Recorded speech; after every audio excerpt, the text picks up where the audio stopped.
2020-ൽ കഴിഞ്ഞ വർഷം 3 സെഞ്ചുറി നേടി മിന്നും പ്രകടനം നടത്തിയിട്ടും ഏഷ്യ കപ്പിൽ സഞ്ജുവാണ് ഒന്നാം നമ്പർ വിക്കറ്റ് കീപ്പറെന്ന് പറയാൻ സെലക്ടർമാർ തയ്യാറായില്ല. ടൂർണമെന്റിൽ 4 മത്സരങ്ങളിൽ മാത്രം ബാറ്റിംഗിന് ഇറങ്ങിയിട്ടും ഇന്ത്യയുടെ റൺവേട്ടക്കാരിൽ മൂന്നാമതെത്താൻ സഞ്ജുവിനായി. ഒരു മത്സരത്തിൽ കളിയിലെ താരമായ സഞ്ജു മറ്റൊരു മത്സരത്തിൽ ടീമിലെ ഇമ്പാക്ട് പ്ലെയറായി.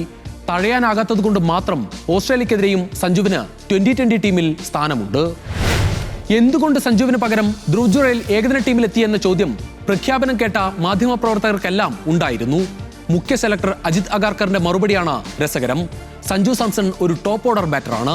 സഞ്ജു സെഞ്ചുറി നേടിയതും 3-ാം നമ്പറിൽ കളിച്ചാണ്.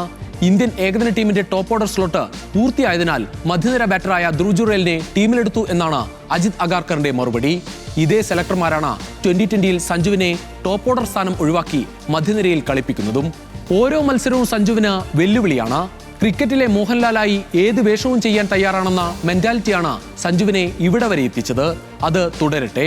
സഞ്ജു ഏറ്റവും മികച്ച ഫോമിലുള്ള കാലത്ത് കൂടുതൽ അവസരം നൽകാതെ മാറ്റി നിർത്തുന്നത് സഞ്ജുവിന്റെ നഷ്ടമാകില്ല, അത് ഇന്ത്യയുടെ നഷ്ടമാകും.